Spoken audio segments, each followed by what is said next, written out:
announcement from the city. All right, so just want to let everyone know that the city will be recording and posting this meeting to the city's website and our YouTube channel as a means of increasing public access and transparency. Board meetings are public and subject to the Minnesota Open Meeting Law.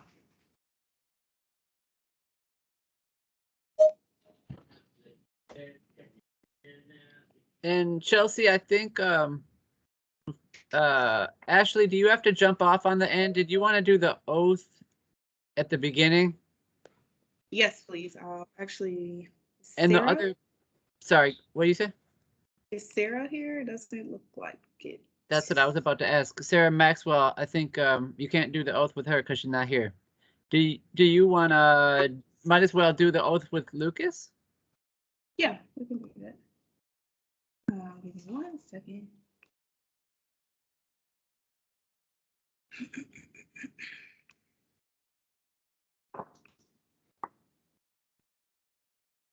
All right, Lucas. So I guess this will be your formal way of being introduced to the Minneapolis Workplace Advisory Committee. So I just need you to repeat after me. Okay. Sorry, that's going to distract us. I solemnly swear that I will support the Constitution of the United States. I solemnly swear that I will support the Constitution of the United States, The Constitution and laws of the state of Minnesota. the Constitution and laws of the state of Minnesota, And the charter and ordinances of the city of Minneapolis. and the charter and ordinances of the city of Minneapolis, And that I will perform the duties of the office and that I will perform the duties of the office for the term to which I have been appointed to. for the term to which I have been appointed to. Awesome. Welcome. All right. Easy enough. Thanks. Yay. So I'll send you, after I notarize it, I'll send you your official oath as well. Okay. Appreciate it. It's a very solemn, weighty oath that we have here for our committee. It is good to be official.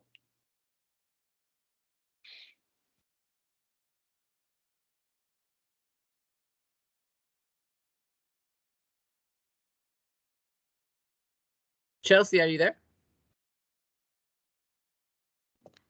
I'm here. I'm just like the changing of the guard of the kids in the bus. Yeah, no worries. I can look at the. Here I am now. Yeah. Okay. We are on the LSAT update. Your update. Yeah. What did I want to update? Let's see here.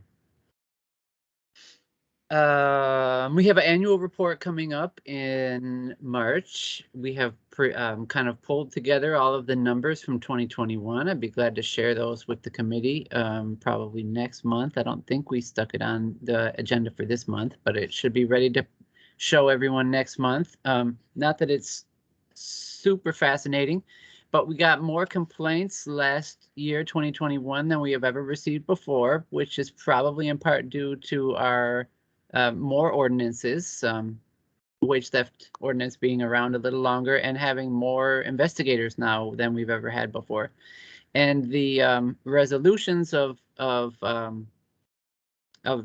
investigations and the casework, the dollars collected and the employees affected and the consultations provided to employers ticked back up, comparing 2021 to 2020 and approaching kind of pre-pandemic levels, but not quite there yet.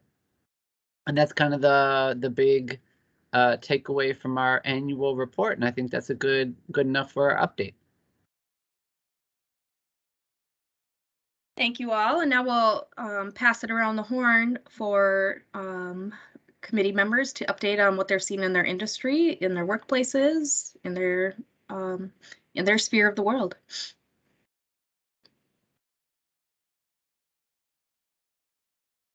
This is Madeline with the Advocates for Human Rights. I was hoping you were going to jump on this. Yeah, so I have two state legislative updates. One is that there's a bill that's been introduced to establish a working group That working group is going to examine how to improve the state's response to labor trafficking, specifically in providing services, ensuring victims are safe, evaluating and tracking data on labor trafficking. It's going to be survivor-led. The latest update is that there was sort of a rocky hearing, and the sponsor of the bill, Representative Miller, is going to redraft it a little. Right now, it lists a very comprehensive list of the stakeholders that should participate in the working group. And the push is to have a less lengthy list of people who are members of the working group, partly because becoming an official, like a working group under state legislation is actually an extremely specific thing that involves like paying people and, you know, it's very official. It's not like the name for a casual group of people. It's like a thing. And so they want fewer people. So at this point, the named individuals on the working group are going to be the commissioners of the various agencies that are in there, which is Dolly, Commerce, Deed, Human Rights, Health, Public Safety. I can't remember them all, but and then also the County Attorneys Association, Public Defenders.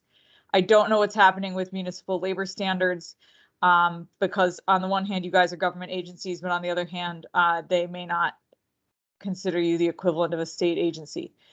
Minnesota Department of Health, which is the state agency that's going to be tasked with running the working group, has assured me that they are extremely committed to involving all of the stakeholders that were named in the initial draft of the legislation, and that they may not be official working group members, but they're going to have the same access to the process that they would have if they were named working group members, and they're even going to see if they can try to figure out funding for that. So hopefully the actual end outcome of the bill is going to be the same, that we're not going to see anything different there. But just so people know, when you see labor unions and worker centers have been taken out, my understanding is that everyone who's not a government agency is going to get taken out. And it's the intention is to make sure that everyone is in there. They, you know, want labor and worker allies to be part of this. They believe that that's a really important thing about labor trafficking as opposed to the current work on sex trafficking, is that there's a whole world of potential supporters and advocates out there that aren't in the movement, the anti-trafficking movement in their eyes now, and that this is a chance to really unify labor exploitation and labor trafficking on the same issue. So I'm confident that they will do their best to get people involved. The current idea is that they are going to be extremely low key in pursuing a legislative strategy. They're hoping that they can convince Warren Limmer, who's sort of the holdup on everything, to just ignore what they're doing, and that they can slip it into the health omnibus and get it passed that way, because it's very minor. So that's that one, which has actually been introduced. I also sit on the Hennepin County Labor Advisory Committee with some other people who are on the call, and they asked Susan Crum, the Hennepin County attorney who prosecuted the Botchers case, and myself to take a stab at improving the state's labor trafficking statute, which is clunky and narrow and sort of impossible to use. So that's been drafted.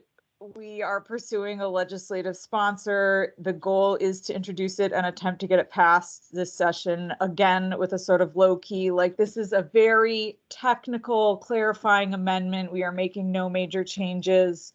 You know, we're just, you know, cleaning up the language, making sure that it conforms to Minnesota case law, where we used federal terms. There's now going to be Minnesota relevant language.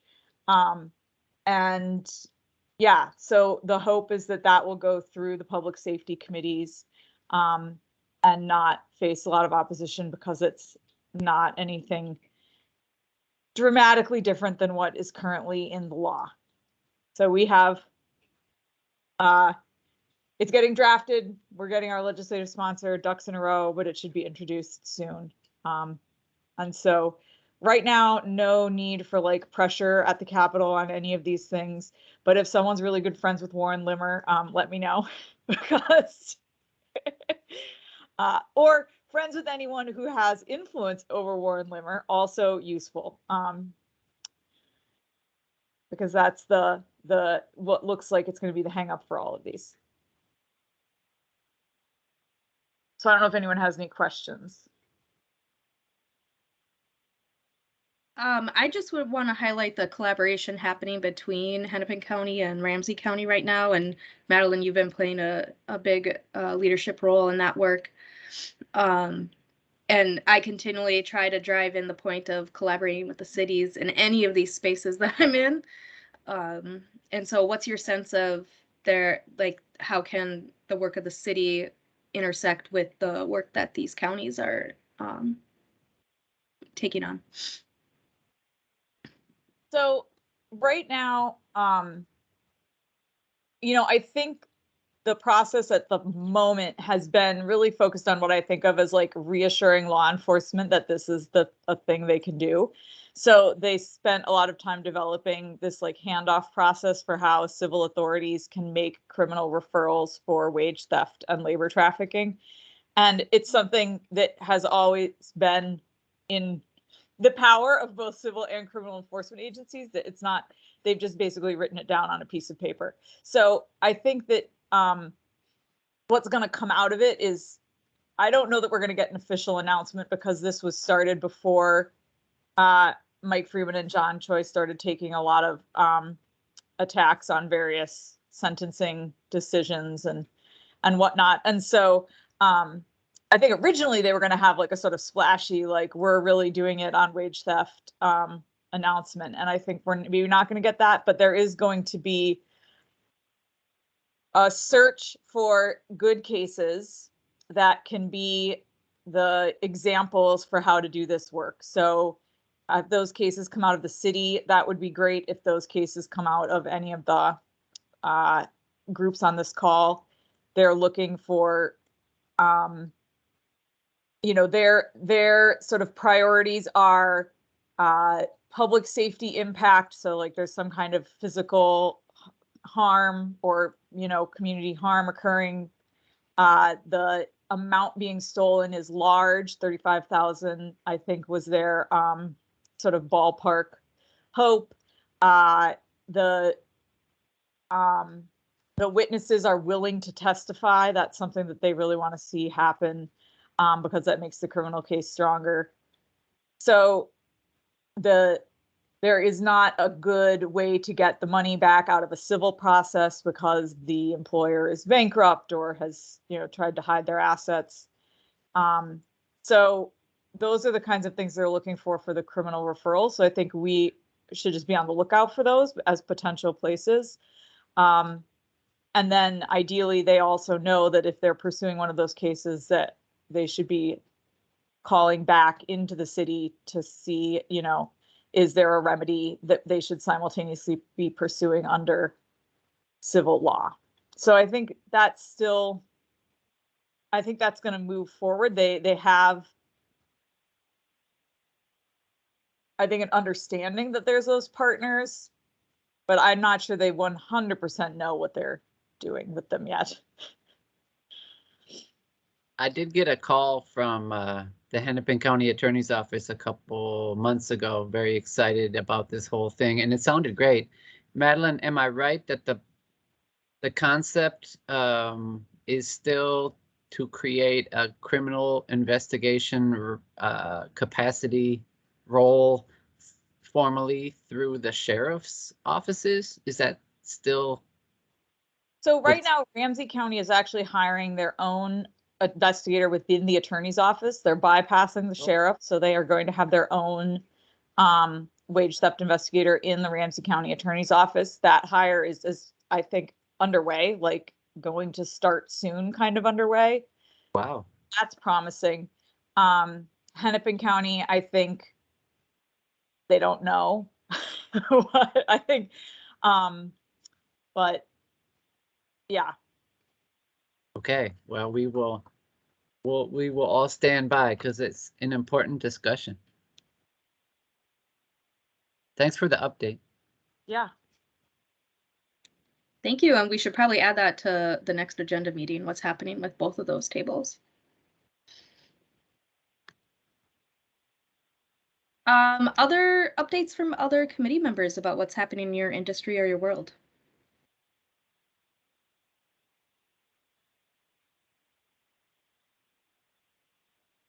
Chelsea. Go ahead, This is Brian. Brian. Is Brian Elliott from SEIU. So just, quickly, the legislature is hearing a bunch of bills, including frontline worker pay, which is moving very fast, UI benefits for hourly school employees who have been excluded for baked-in reasons of racism and sexism when the UI system was established, and and then the other piece is that just today we dropped labor standards board for nursing home workers. That got introduced today because the Senate is interested in throwing hundreds of millions of dollars at nursing homes without really many of any strings attached. And so we think the best way to attach some strings to that money to make sure it goes to workers is to create a mechanism to increase wages and standards in the industry.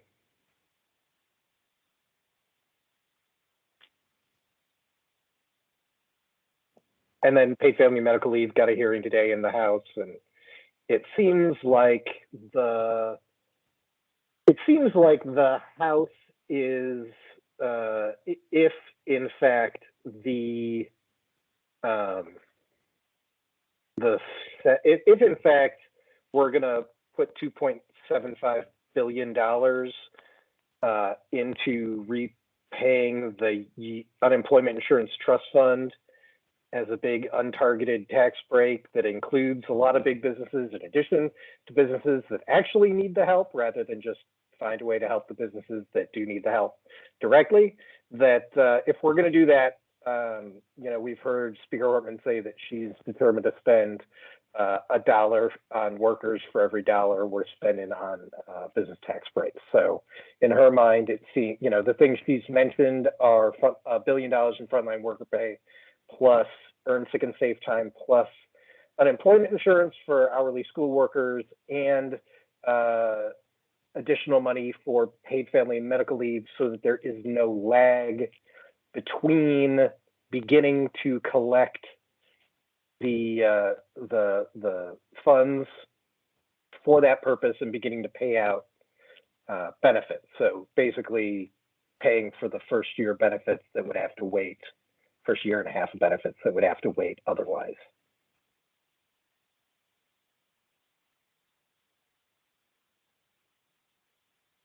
So I can add a few things to the mix. Regarding the essential workers bill that Brian named, there was a meeting of workers and workers organizations from across the state last weekend. And one thing I just wanted to name about that, just like the human perspective on this, is that we heard from a number of different workers that are just angry about how everything that's the way that they've been treated at work during the pandemic, really feel like this is a critical, this $1,500 that they're fighting for is really critical. And to be honest, when asked, what does $1,500 mean to you? Like, why does this matter to you? People talked about like, well, of course this means like a month's rent. Of course this means like a bunch of groceries. It like actually really matters for the money that I've lost during the pandemic. But just without it, like every single worker, what they were really saying and what they ultimately did say was, this is about respect. I'm sick of being told I'm essential and that I'm brave and that blah, blah, blah.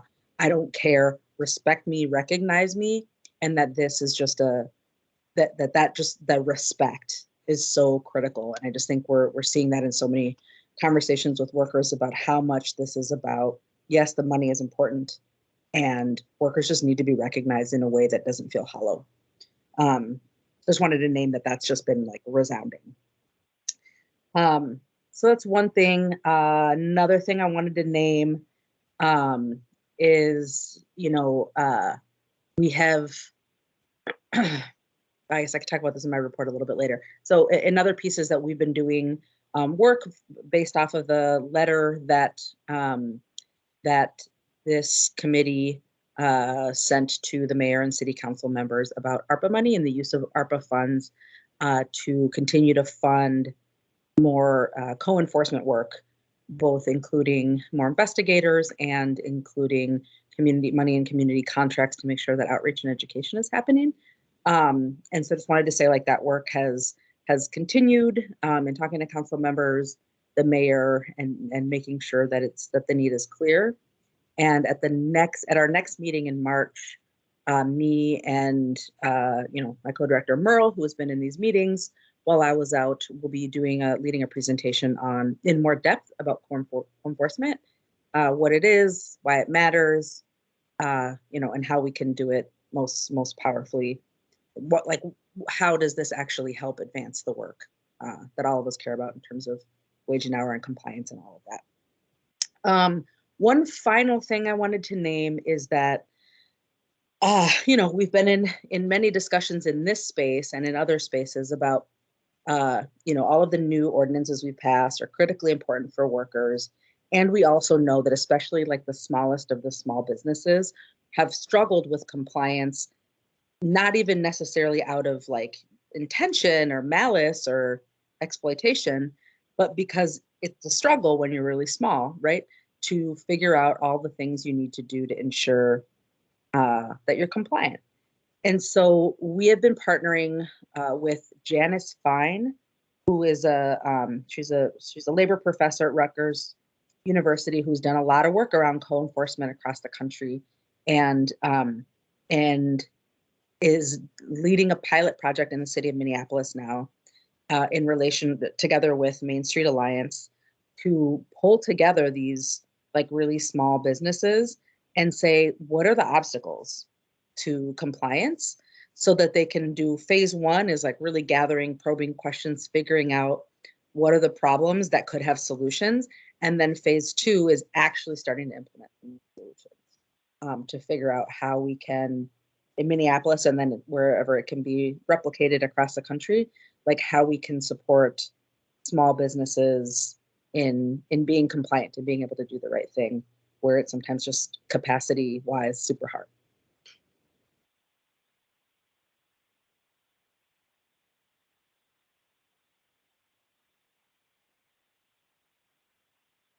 Thanks, Veronica, for doing that update on Main Street. I knew that was happening, but I haven't been tracking it as closely. So I'm excited about the Rutgers work.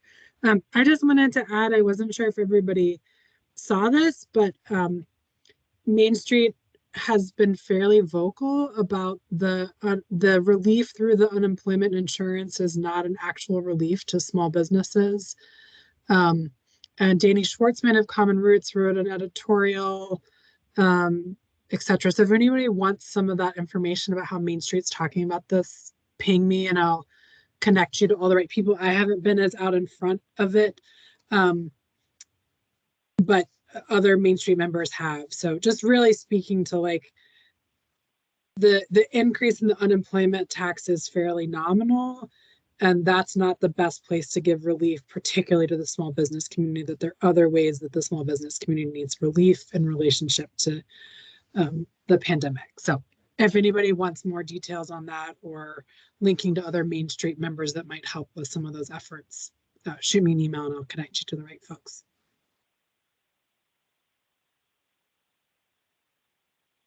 That's I was great. just gonna hop in quick and thanks, Veronica. I really look forward to that, how that's working in that pilot project. I think that sounds really interesting, and just to see how that is playing out in Minneapolis going forward, that'll be really helpful to learn more about that. So I really appreciate that for next month and learning more. And Kate, I'd actually like to connect with you and hear more about that small business perspective.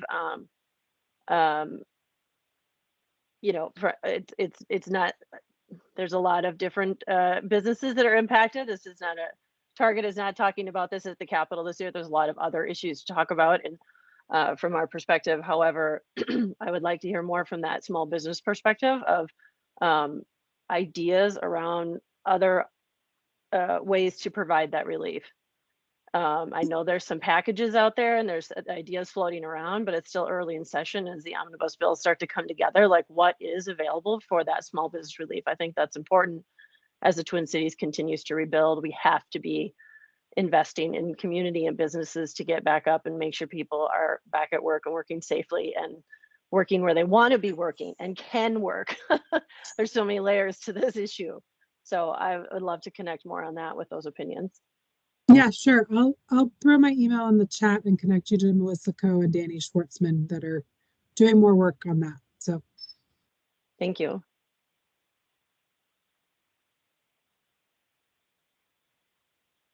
Any other updates from any other industries? Chelsea, I had a quick question about that. I'm also really excited about the Main Street Alliance / Janice Fine small business outreach work, just identifying the barriers. I just think it's really exciting, the sort of reverse engineering of it. I guess a question for maybe Veronica or maybe Kate or maybe nobody is sure yet. What's the time frame for all that work? Anybody know? And like, are there places we could plug in or like hear updates other than just like emailing people involved? that's a really good question. Probably the best person would be Melissa Coe, who is one of the, and I can put you in touch with her, Brian, if that makes I think I've actually been in touch with her. Is she the full-time organizer that's leading that? Yeah. She's the full-time organizer, so she would know better than. Okay. She'd probably be the best person to connect with on that. I'll ask her. Brian, are you in touch with Janice Fine at all? Yeah, actually, I did talk to her about this project. I just realized as you were talking that like I don't actually know like the time frame or like if it's like scheduled and what the what it's really going to look like. Yeah, I don't either. I'm having a meeting with her and some of the organizers next week, so I will have some more information that I can get. Cool. Hopefully, then maybe I can ask about timeline too. But I have also been actively thinking about ways that this group intersects with the worksheet. I mean, obviously, Main Street is the core organization, which makes a lot of sense. But I've been thinking about that too. Yeah, I just think it's phenomenal idea and really so important if we're going to avoid whack-a-mole and look more systemically. Like that's kind of it. Maybe Veronica, I can put you down for just a quick update next month at our WAC meeting. You can just tell us about whatever you heard from Janice Fine. Thank you.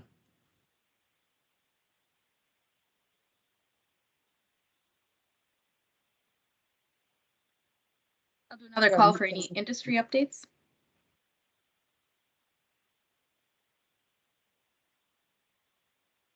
None. We'll keep moving on the agenda, and I think we did such a good job on the organizational updates that this might be abbreviated a bit. So we have been and continue to talk about the federal vaccine and testing requirements of large employers and all of the above. I know I saw the news that the cities have lifted their requirements over the last week. So I'm just kind of wondering where folks are at with their orientation to the federal vaccine mandate and how it's impacting their workplaces. So I'll go real quick and then maybe Elise, you can give some thoughts or reaction. So if we all, last time we met, the Supreme Court was about, I think, was about to rule, but we didn't yet know. And since then, the Supreme Court has struck down as unconstitutional the Biden administration, Department of Labor, OSHA rule requiring large employers to require of their employees either testing or vaccine. That's all, and there were tons of questions around how that exactly that would work. But that's all struck down, and I don't think there's talk from the Biden administration about I think there was some, you know, sort of columnists wondering if like they would try again and like write it differently or try a different angle, but it doesn't look like that has happened or is going to happen. So yeah, that's the update. Elise, do you have I don't know, any other reaction from large employers that we're going to be covered under that mandate? Yeah, I think it's correct. You know, the ETS was stalled and blocked by the Supreme Court. There is an opportunity if the Biden administration still want to look at a permanent rule, they can go down that path. So that's going to be another 6 months of debating whether or not to actually draft a permanent rule. You know, the big pushback from the Supreme Court was that it also wasn't surgical enough. It didn't really focus in on specific workers who have some of the highest risks. You think hospital settings or correctional settings or sort of meat packing plants, those scenarios where there was that higher risk, as we learned through the last 2 years of potentially being positive or getting sick or the close contact, those types of things. So that could still come. I don't know. I mean, I think if you ask someone every day, they have a different opinion of whether OSHA will actually go down the path of a permanent rule. I think what's more interesting now is the mask mandates across the country as they sort of came on during the surge, right? During the December, January Omicron surge, and then states started lifting those and what that implies for workers or businesses going forward. You know, there's OSHA rules, CDC guidance, a little bit in conflict all the time, seemingly, in terms of what is safe. And so I think as a business, you continue to follow OSHA and CDC guidance. Target, for example, will not be implementing the Biden ETS, so absolutely mandating vaccine or test weekly. However, we will continue to follow whatever mandates are in place for every state or every local regulation, and it's all based on OSHA and CDC guidance. So I think as a business, that's what you have to base your policies on. The other thing to bring up here, and some of you have probably seen at the Capitol, an interest now that this is not in place to sort of put into place restrictions on how a business may put a policy in place if they wanted to do it. As you know, some businesses do still have this, Tyson Foods or airlines or others that still have a mandate to work for this company, you have to be vaccinated. That is a business decision. So it's an interesting take right now for some interest. And I know there are, I want to say at least 5 or 6 bills right now in Minnesota introduced by generally the Republicans wanting to have clarity around how a business would put a policy in place. So it's a little bit of a struggle of saying, you know, this is truly a business decision. You know, if an airline wants to have a mandate, that should be a business decision of how they run their company. You know, a standard is good, but it certainly creates a challenge to have all sorts of different policies. And we didn't quite know what COVID was, and you put something in law and then the new thing comes along, and what does it mean and what type of flexibility you have to make your choices for what is safe for you or your workers. It gets a little dicey pretty quickly. So I have a feeling the House will not hear any of them or even take it up as a consideration. However, I think there will be a handful of them that get a hearing at some point all day and talk about it in some capacity. Ryan, can I just add something quickly to that? And just as a reminder, the ETS was for employers with 100 employees or more.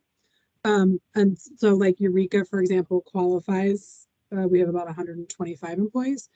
And I think one of the things that I really just want people to recognize too is that as we looked at complying with the ETS, the legality around exemptions from employees is really tricky, right? So employees that come to us with a medical exemption, that's fairly straightforward, but around religious exemptions and what does and doesn't qualify as a religious exemption or a sincerely held religious belief is really complicated as to how the employer assesses that, and honestly was a little intimidating. It's not very clear cut. And so I think Iowa is also hearing from a lot of employers of similar size, 100 to 500 employees. This is bringing on a whole new level of employee relations and assessing religiously held beliefs. That's like a whole area that none of us really knew how to navigate. And so the anticipation was we'd get a fair amount of compliant, you know, a lot of folks might have 85% vaccinations. And so when then you get into the mandates, then you're getting into having to figure out how to maneuver through that, and it's complicated. And so I just wanted to, like, the mandate piece has this whole exemption aspect that I think is overwhelming to a lot of employers, is another aspect of that. So again, understand the intent of it, but some of the application of it was really challenging.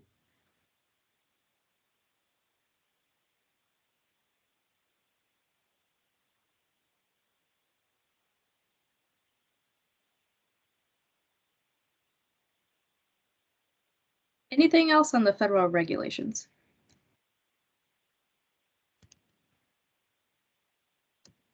Well, let's move on to the ARP budget letter. So we did send the ARP budget letter since the last meeting, and this is the first time it came from myself as the chair versus the department of the city upon recommendation of the department staff. We've gotten some good feedback and some good questions. We are gonna, and I see Veronica and Lucas, I reached out to you. We have to schedule that meeting still with Emily Koski, but you know, folks are responding to this committee as we continue, and I unfortunately can't articulate to you what the timelines are around the ARP funding currently. I don't know if anybody, I don't think there's anybody who can honestly answer that question. Veronica, you have a update on that? I mean, all I know is that the mayor's office is saying that they're going to be naming their recommendations in June based on all the information they're gathering now. And then that the council will be voting on it at the end of summer. Yeah, and that's a far departure from what we are hearing late last year and early this year. So it just kind of keeps getting kicked out a little bit further. Yeah, and I think that part of the rationale, as I understand it, is that they wanted to wait until after state legislative session and the conversations about ARPA funding that are happening there. Good. Well, then we got in early, and we'll see what comes of it. Any questions on the ARP budget letter? We're just asking for the same thing over and over again every year.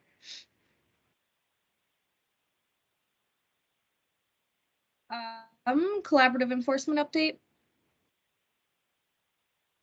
I may have already given. No, it's not really an update. I think you shared this, that we're gonna do a bigger deep dive next month. Yeah. Next month we'll do a bigger deep dive on what that looks like with collaborative enforcement. I think we're overdue, and it really helps us go and talk to city council members and city leaders about what's happening with co-enforcement. So could we specifically, I know that the mayor's chief of staff, I don't know if he's on here. I know there's a phone number that I don't know, but he had said that he wanted to come to some of these meetings, but I think it would be really good to have him there for that, because he's been asking me a lot of questions based on the letter and the conversations we've been having with other folks. Could he be like invited and told? Yeah, we I know that we sent the invite for every WAC meeting to him, but busy guy, trying to think of who could tap him on the shoulder and say, hey, this is the one you should actually attend. we can. What's that? We can. Yeah, I think you. I can. Think you guys could. Yeah, you should do that. I mean, I could send an email, but yeah, I think it would be helpful coming from you, Chelsea. Great. And that does kind of lead easily into the Downtown Workers Council update. So we have been in the same lane as like gathering information about the co-enforcement and collaborative enforcement work. You know, downtown, it's been through a lot the last 3 years. And so we're trying to sort of recenter on what is actually happening in downtown to workplaces and workers. And every time it feels like there's a little momentum, we all get kicked back again. So we've been gathering a lot of testimony from downtown workers about what's happening in their lives and what it means to be working in downtown. And so I don't know if March is going to be the right timeline for it, but we do hope that we can have a deeper dive on the downtown workers work over the summer, at least early summer, if not, maybe that's the deep dive in April. If March is the co-enforcement, April could be the downtown workers. And so we have really been, and to what Brian Elliott said earlier, trying to build on what's happening at the state level, here at the local level.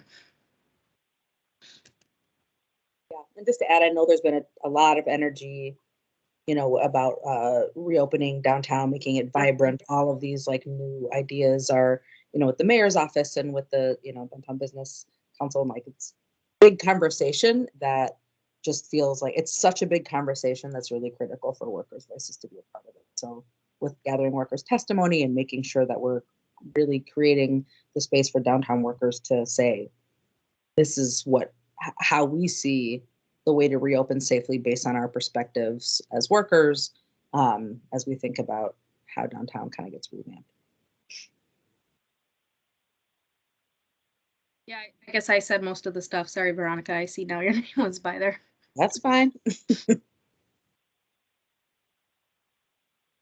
Okay, moving on. We are on to the new business.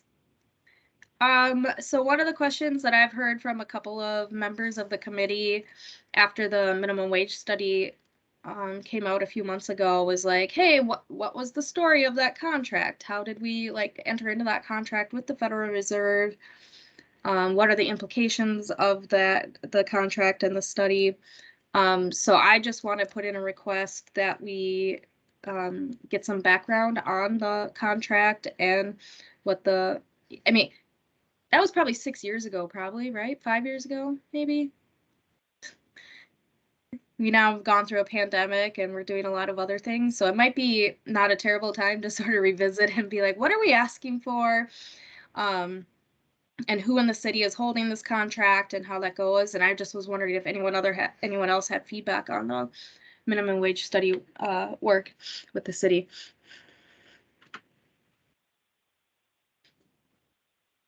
We could just kind of bring that up as a topic at the next meeting. Yeah, and I can give a really high overview, and then I was about to do that. I'm going to stop myself.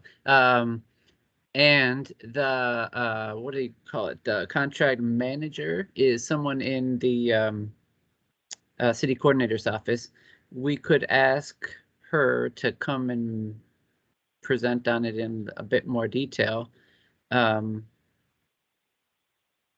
sure that she would. I don't know if we want to do that next meeting or. Could you give that high level? Yeah, yeah. So yeah, for sure.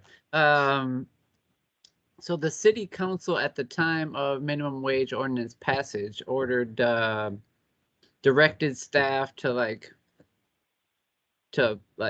do a directed coordinator's office to do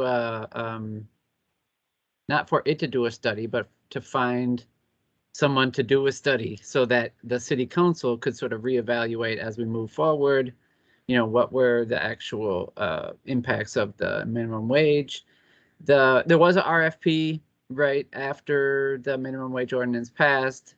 I think it was the University of Minnesota, the same folks that I don't know if you all remember, they had done, some scholars at the University of Minnesota had done a study before the minimum wage ordinance passed. I don't know if you guys remember that. What's the guy's name?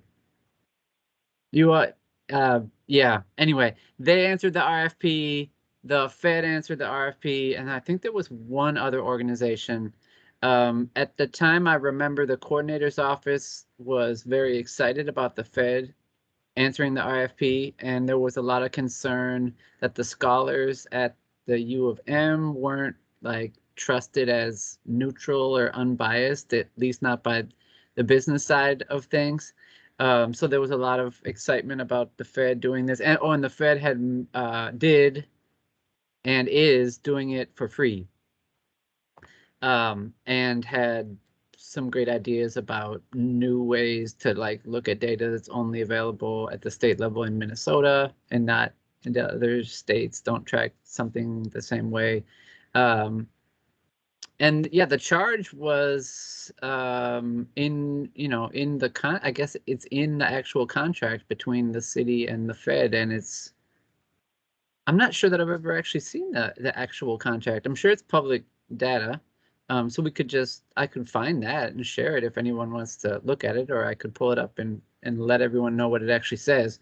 But I'm assuming it says, you know, go study the minimum wage and report back on a yearly basis. Industry, I think there was a lot of attention on industry specific effects. If you all remember, so much of the debate around minimum wage passage was restaurant industry focused, and tip credit was a big, you know, took up a lot of energy and space in the public hearing and all of that. So there definitely was a part of the minimum wage study that was like, pay attention to the restaurant industry and service industries because we want to know what's happening specifically there. And the Fed contract goes, I think, 5 more years or maybe even 6 more years. It's really long, and they're going to do yearly reports back to the city council. And it's that sort of management and liaison between the city and the Fed has always been and still is in the city coordinator's office. It was a guy who reported directly to Nuria, if you all remember her, and that guy retired, and since then, you know, there's a contract manager in the coordinator's office.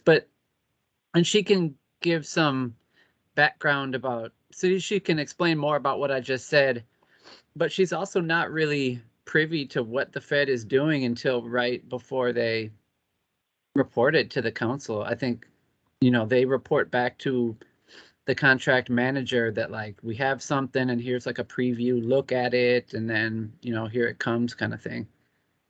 Is that helpful? Yeah, I think so. Thank you. It's hard to remember all the stages that this committee has been through. Like, we have such an amazing body of work. Totally. Yeah, if anyone has feedback or questions about how to like revisit this conversation, send them to me and Brian and others. I just think the conversations around this contract and the studies should, you know, be on our agenda. Maybe not annually, but biannually at least. Yeah, for sure. For sure. And I think the contract manager could, not that she'll have like any lot more to add, but maybe we could bring her this summer sometime or something to maybe add some more to the discussion. And maybe it will be interesting to see her feedback about her talking to the Fed since it went through presenting its last report, and whether or not, you know, she believes that the researchers have, I don't know, learned anything from this past go around this fall.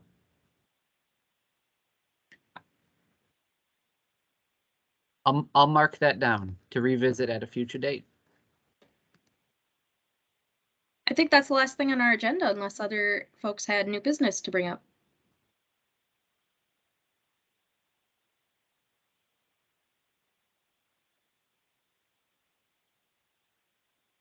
All right, seeing none, why don't we adjourn? Thank you all. Thanks, everybody. It's always fun to see you. Thank you. Bye, everyone.